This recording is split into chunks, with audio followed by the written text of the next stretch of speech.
Everyone, and welcome to the 2024-2025 Week 1 review, Week 2 preview. I'm joined today, as always, Joel Gibson. Hello, I'm the commissioner, Buzzsaw, all the things, going 4 for 4, whatever you want to call me. I'm that, Joel. I am him. Yeah, I've been calling you Hacksaw lately. I saw that. I saw that a few times, but also I think you're stealing Doug's shtick. Like, it's either really? Doug or Cody. One of them were calling me Hacksaw all last year, and I thought it was funny that you said it. I thought you were, like, referencing them a little bit. No, I honestly had no idea. That's fantastic. Well, that's good for content. Joel, we're just gonna hop right in here, and the reason why I want to do that is I've prepared several things for the champs matchup this week. And the number one thing is, man, you just don't want to make any comments that's going to, like, get me reeling. You really don't want to be that person, okay? And here's why. I'd like to start with a quote from Steven from the Messenger earlier this week, okay? Ha ha ha, I have no interest in beating the champ. I'm looking at numbers and seeing where I need to adjust. Excellent. Hey, Joel, who said that? Who do you think said that? Was it Stephen Thornhill, Joel Gibson? I think you said that this is a quote from Stephen Thornhill, so I'm going to guess that it was Stephen Thornhill who said that. I just wanted to be sure that I did say it at the start. I wasn't 100%. Now, it's interesting that he would make that comment, because I'd like to bring up some facts for you, okay?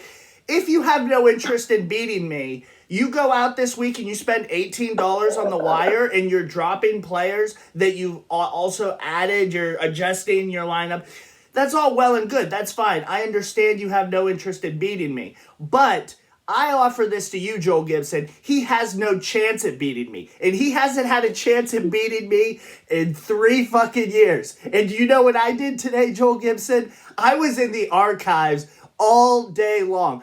First of all, you might remember that my first championship season of this dynasty, I beat Steven in the championship to win that. To just take that championship. It felt so good. I did it at your house. Your old house. I did it. It was fantastic. I took it from him. I was also 2-0 against him in the regular season. Now, I didn't, because that season was the last ESPN season, I couldn't look up how much money he wasted trying not to beat me or having no interest in beating me or anything like that. But I bet you it was substantial. Now, what I did have was when we started Dynasty, in 2022, 2023, we played twice. I won twice with a point differential or score differential of +8, Joel Gibson. +8 in score. Absolutely. Meaning 10.5 to 2.5 or whatever it was. It's +8. He spent $11 total in that year against me. That is very acceptable. I'm not trying to get down on him on that. So what are we at? That's 1, 2, 3, 4, 5 wins in a championship in those 2 years, right? Joel, let me just say, last year, you might remember, I played Steven. I played Steven twice with, again, an 8-point differential in the regular season, and I just happened to play him in the playoffs, where over 2 weeks, he spent $25 to try to beat me. That's 3 more wins. That is including this week, which is what we're getting to. That is 9 total wins in the last 4 years. Joel Gibson, he can't beat me. He can't beat me. He has no interest in beating me because he knows he can't. But don't try to add and cycle and all this money and stuff. Just stop wasting your money. We're talking about over those last 3.5 years, if you want to count, because we play twice a year. This is kind of half year, right? So 3.5 years. He's wasted over 60 free agent dollars in matchups against me specifically. 60 of the possible 600. Okay, that is 10% of his free agent money that he has wasted on just me specifically. And how many championships does he have to say for it? 0. How many do I have? 3, Joel Gibson. Don't come at me with no fucking quotes and playing coy and shit like that and try to cycle me out. We ain't about that life, Joel. Wow, that was a deep cut. That was the deepest of cuts. Go back and look. You're going to have to watch it a couple times just to see how many deep cuts there were. I had specific dollar amounts that I didn't even go into. I just kind of left it. I left it a little vague, if you were, a little more general. Now, with that being said, I do beat Steven this week. Point differential right now is 10. So, I mean, sticking with status quo. I'm calling this week my 2-hand down, man down week. Because I played man down and I've got 2 broken hands on my IR, Joel Gibson. That's what I called this win. And it felt great to get the win. And I only had to use 2 ads. And I think I used them effectively. I'm looking forward to next week. Joel, anything from you on this awesome week 1 matchup? Steven kept it competitive. There were bad performances on your team from LeBron, from Butler, from Booker, from Bam, from Cat. There was a lot of bad performances. And then you were down Murphy, Murray, and Hartenstein. This was a week where I wish someone could have slipped a win by you, but it is what it is. Jokic is still a monster. I put Misi might be the steal of the draft in terms of fantasy. For a couple notes on Steven, I was looking at Paulo. He's still struggling with his percentages a little bit. He missed a whole bunch of free throws yesterday or today. I forget what day. Yeah, it was yesterday. I think he made 9 and shot like 56% from the free throw line. So it was like 9 for, what would that be, 17 or something like that? Yeah, so I mean that's really tough. If those free throws aren't there, I'm not sure exactly what type of player he has on his hands. He's got a couple of droppable guys, like Dorian Finney-Smith is both old and not really serviceable. PJ Washington, does he have another level to go to? The Quickly injury is pretty big for Steven, but you were down several players, so it's not really an excuse. Right. And then Zach Edey is off to a slow start, which is a little bit disappointing. You and I, we don't have any money or anything on it, but we both kind of disagree. I'm higher on Zach Edey than you. Yes, 100%. Shout out to Steven for taking another loss. I'd just like to say it was a good match. And like I said, I didn't cycle too much. It was good. I was worried when Murray went down because Trey's off to an electric start. But at the end of the day, just save your free agent money, Steven. Please just save it for next time, okay? Next matchup, we have Doug beating Matt. Doug's team looks pretty good. LaMelo looks sensational. And Matt performed mildly better than I thought he was going to against Doug, if I'm honest with you. Yeah, I have some notes. My notes are, it starts off with Doug's team looks ready to play. You touched on LaMelo. That dude is a fucking monster. It really just comes down to health. When that guy plays, he's a first-round talent. But he hasn't played in all 82-game season yet. Jared Allen went fucking perfect from the floor yesterday, 10 of 10. I have some question marks about Kuminga, who's off to a little bit of a slow start. And then you and I both sit on the other sides, or on differing sides of the fence on Jalen Johnson. I have a hot take that Dyson Daniels is the second best Atlanta Hawk, not Jalen Johnson. And I don't think you agree with that. I don't, but you know how much I like Daniels and how high I was on him anyway. So, all right, fair enough. So, we'll see. Jalen Johnson also is showing some cracks in his free throw game. And if you're not a good free throw shooter, I just have questions about your sustainability from long range. And if he doesn't have either of those, then how good is this guy? I thought it was an interesting take from Doug that he said Trey Mann is this year's Kobe White.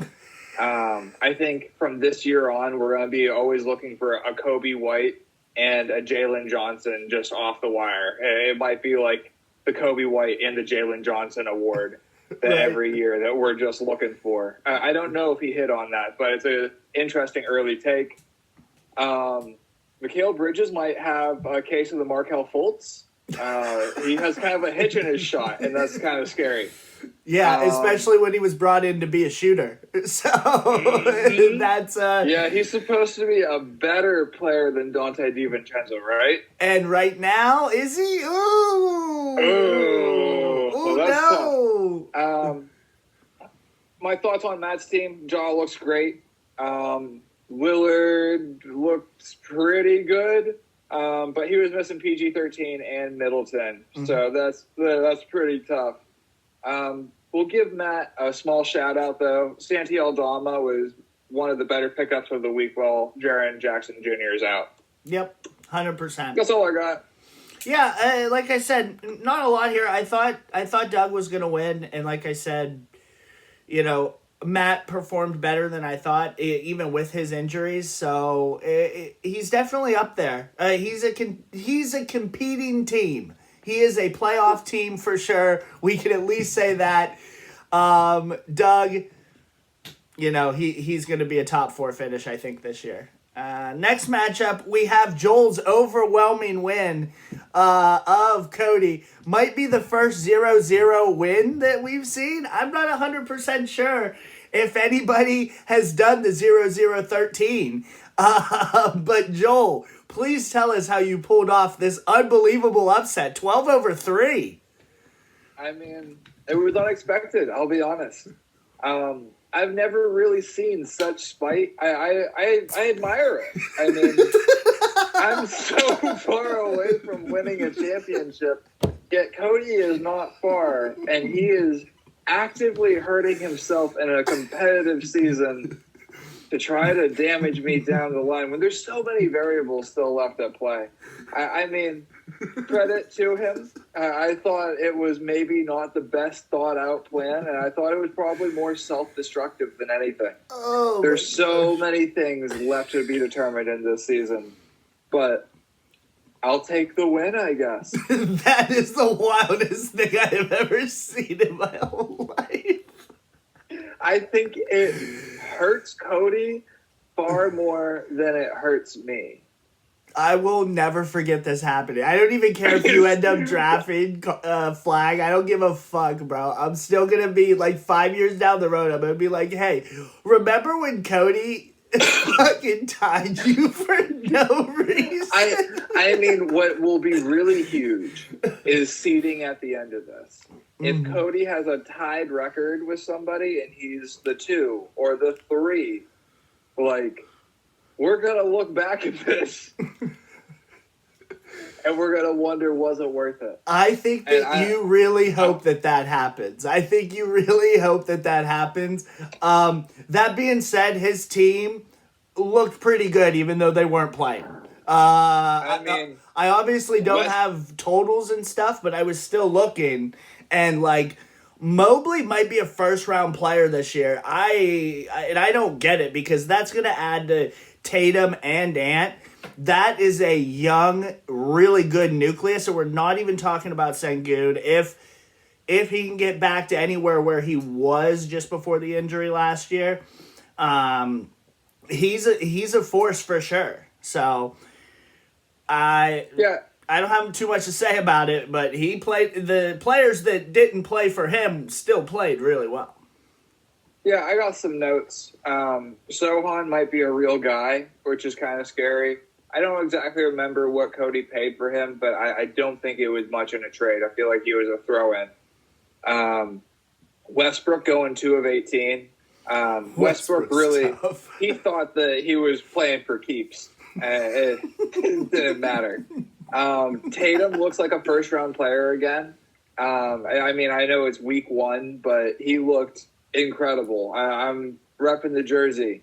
Anthony Edwards was shooting a ton of threes. I think he's better when he's taking it to the cup. I think that'll die down a little bit. I think that's definitely going to die down. They're going to be like, yeah, like it was a good experiment, but let's get back to doing what you do, bro. Yeah, you're one of the greatest athletes in the world, not one of the greatest shooters in the world. Let's have you do what you do. But Cody can legitimately throw up five double doubles in any given night, and that's pretty scary. Yeah. Maybe the biggest question mark for him is Hero, and is Hero a top 50 guy? And that puts him over the top. Yeah. But for me, I'm not looking to win, but I picked up a win anyways. And I was really encouraged with my team. I think Amen Thompson looks like he has to be on the floor. He played nearly as many minutes as Sengun last night, so look out. Dyson Daniels is the Jalen Johnson of this season is my take. Not the Kobe White, the Jalen Johnson, goddammit, because he's going to put up the defensive stats. Okay. I'm a little concerned about Hallie. He's off to a slow start. It's real slow. I was hoping you were just hoping nobody. I respect that you brought it up. I brought it up. Nemhart is actively averaging more assists right now, and that was not something I anticipated. I'm buying all the Cade Cunningham stock there is. Watching him go against the Celtics this weekend, that guy is fucking good, and he's huge. Mm-hmm. I told you these two takes were coming. Scoot, I have this theory that they're bringing him off the bench so that mid-season they can start him and put him in the most improved player campaign. And I think he's going to fucking win it. I'm taking all bets off Keontae George and I'm placing them all on Scoot. This guy's going to be really fucking good. I'm going to save my other take for another day when he starts playing, Brandon. Okay. So you know who I'm thinking of. I do. Keontae George looks like he needs to go to the gym and shoot around a little bit. He's not putting in the kind of gym hours that you are, Joel. He's definitely not putting it in. But Franz looks like he is putting in those hours at the gym, and it looks like that boy can fucking shoot. And that is a game changer for him. Lively is coming off the bench, and that's a bummer. That's all I got for my team. Okay, I thought it was funny when you were like, yeah, don't got much for my team here, and then you went on 2.5 to 3 minutes. I don't think I ever said I didn't have much. I always have shit to say about my team. I'm not going to shut up about it. I love this losing team. All right, next one is even a little bit more shocking for me. It's Phil losing to Neiman. Now, Neiman didn't have Embiid. Phil didn't have Triple J. But do you know what Phil also didn't have, Joel Gibson? A full roster. A full roster. The man has 15 active players, and he has 2 on his IR, meaning he could take both those off his IR right now and still have a spot on his rookie reserve. So I'm going to pose this to you.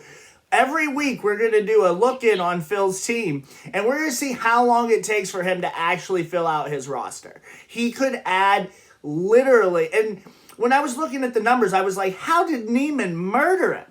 But all you had to do was just look at his team and realize that he was playing 2-3 players down. I mean, it's sad. It's a sad state going on over there for Phil. So not a lot of huge takes for Neiman's team.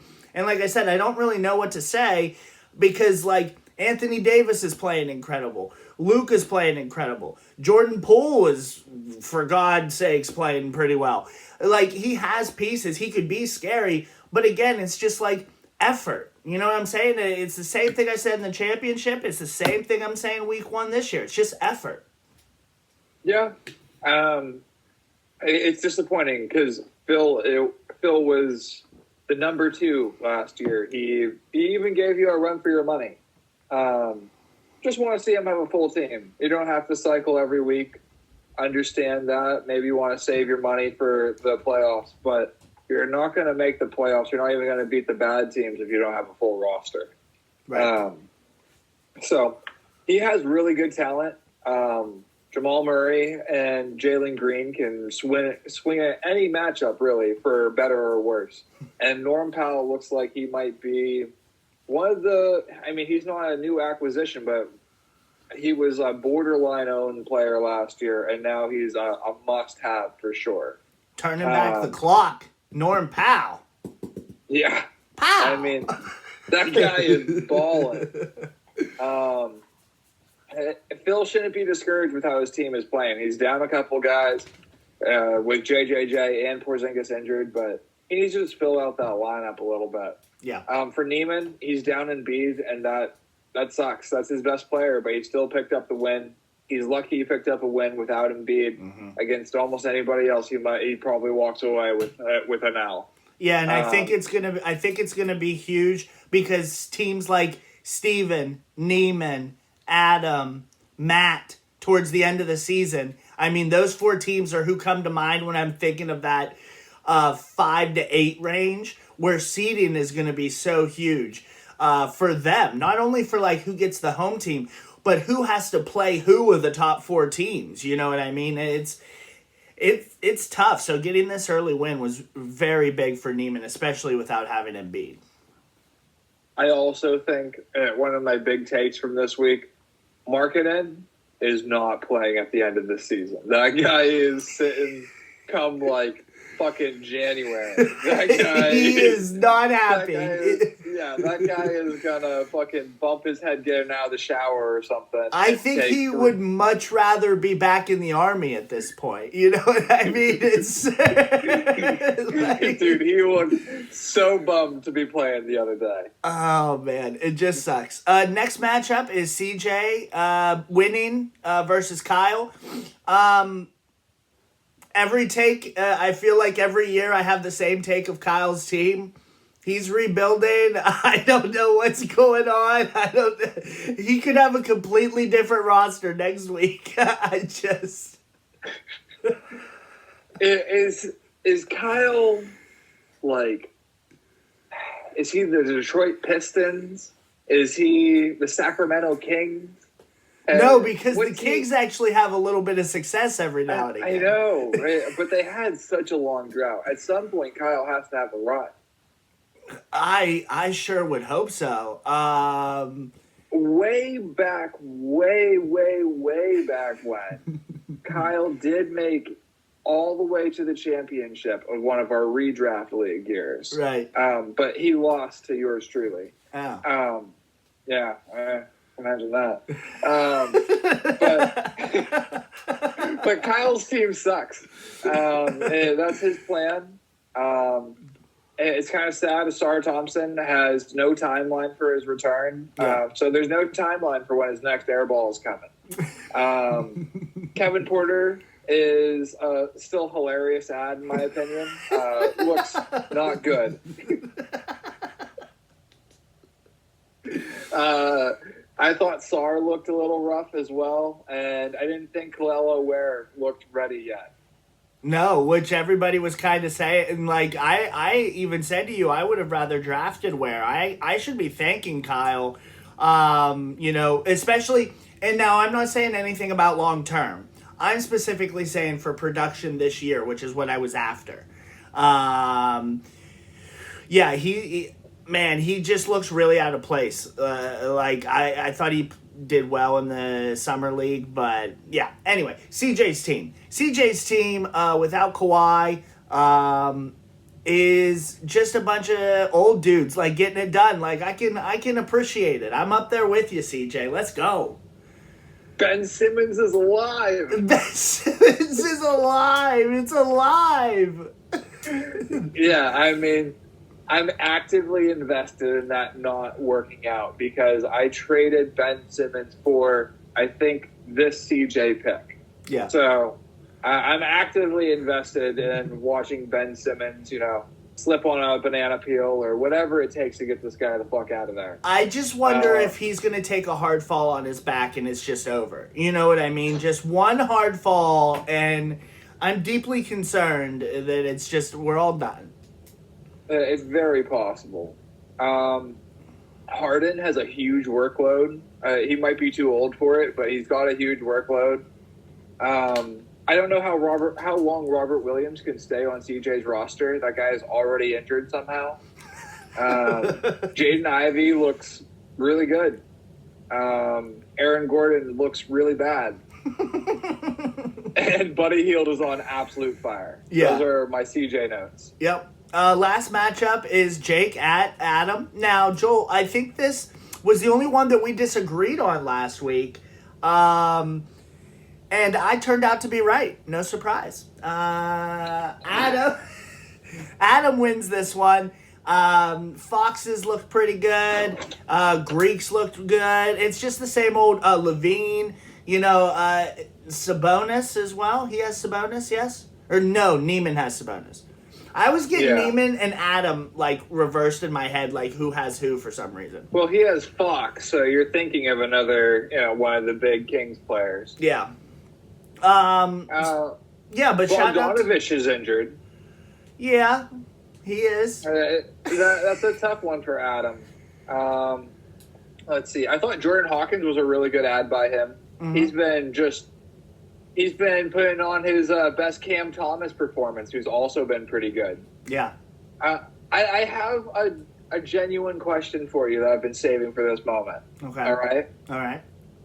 Michael Porter at $25. Uh-huh.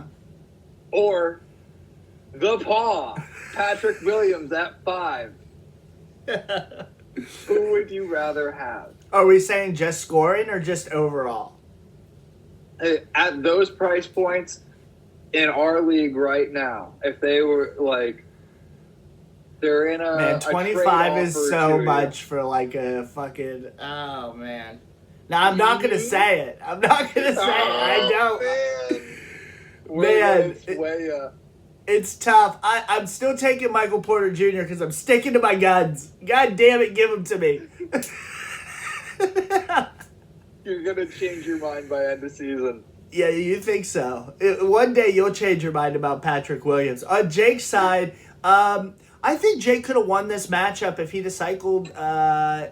Tough taking a Zion sit. I think his team is better than it performed this week. I honestly do, and I know you do because you picked him to beat Adam. But keep it up, little soldier. That's all I got to say.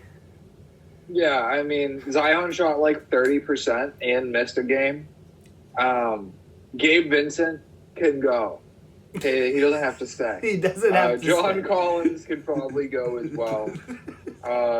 Dillingham, I don't think got more than 10 minutes all week, which is disappointing. Yeah. Even just throw him on your rookie reserve if you really want to keep him that much. I get it. Klingon looks good. Yeah. I told you I liked him. I told you I liked him when we were in fucking Colorado. Yeah, he put up 9 and 9 with 2 blocks, and I think it was 14 minutes. Yeah. The other note I have on Jake is Christian Braun actually looks kind of solid. Yeah. He's had a good first week, and if he ends up being worth the pick, that's pretty interesting. Yeah, for sure. For sure. Hey, give credit where it's due. He knew. He had it in his sights. He knew that Christian Braun was easily going to perform this well, and he was like, give me that man. He's doing it to spite you. I bet he is. Don't act like you're on his side now. You were all about this was a bad trade. I said this might work out. I watched enough Denver games that I still am holding to my position. It's a good start. It's a good start. That's really it for week 1. We'll get into the previews. We've went about 28 minutes on review. I love how every year the reviews start out at 28 minutes and then they slowly peter out to 15. Because what's more to be said, We say all the things the first week and then we just slowly build on them quicker and quicker. But next week's matchups, we'll start with the champs matchup. Number 1, Mr. Modest, versus number 11, Jake. He took the loss last week, and he's taking another one this week. 2 hands down, man down, baby. Let's go. You said it's you versus Jake? Yeah. Yeah, you're going to take this one. Sorry, Jake. Next one is my personal game of the week. It's Number 6, Neiman, who's 1-0 at number 2, Doug.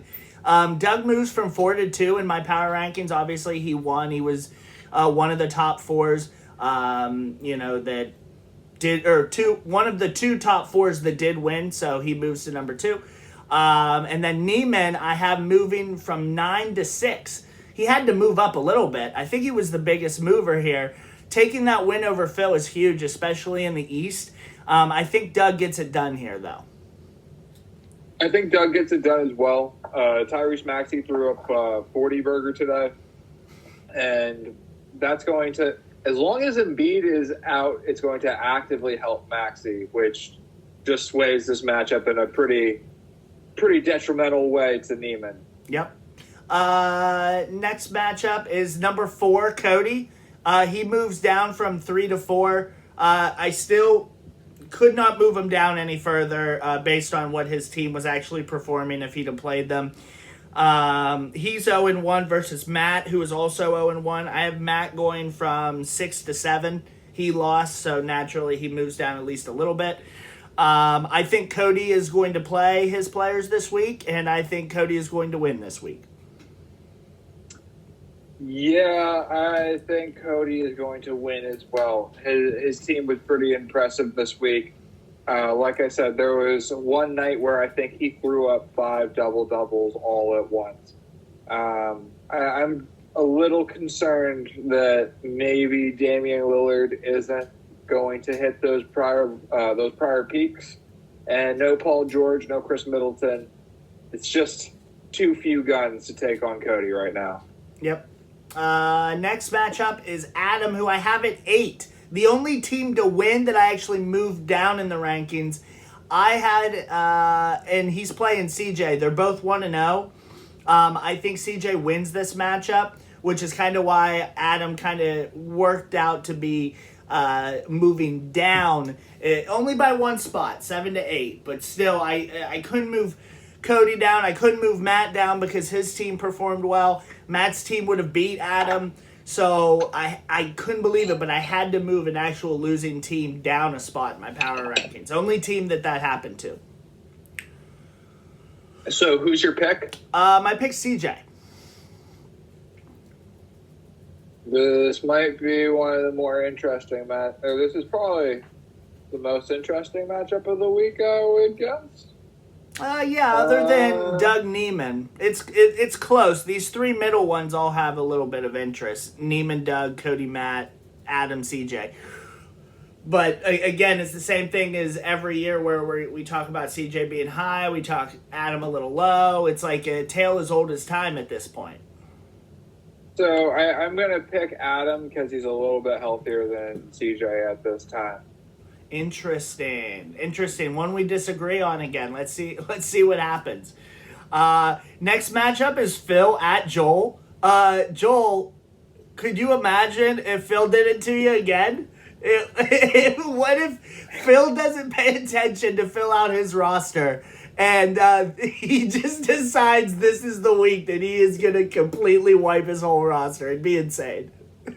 I mean, it would be shocking, but I'm picking him to win this week. I think he's going to fill out his roster and get his first win of the season. Yeah, I think so as well, if only because if he does nothing at all the whole week, he still beats you because he has players in his lineup right now. So it doesn't matter.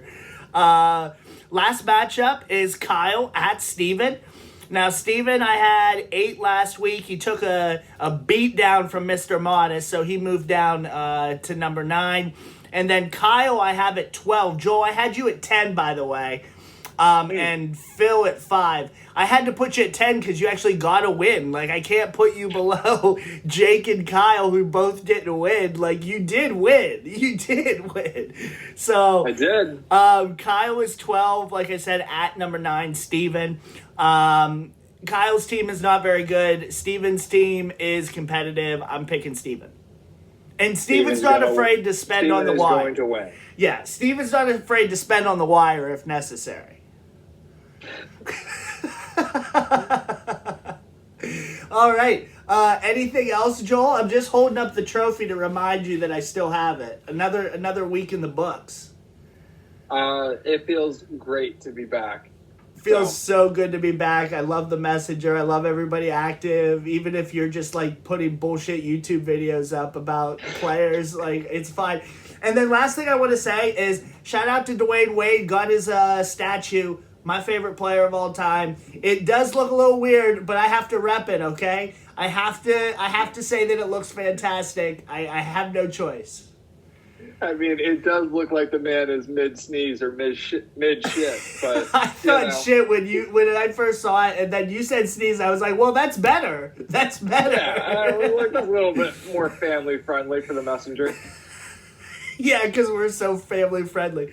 All right, well, we will see you guys next week. I hope everybody enjoyed my rant against Steven, and I hope that somebody tells Steven to watch this rant. It is worth the first 5 minutes of the video. We'll see you guys next week. See ya. See ya.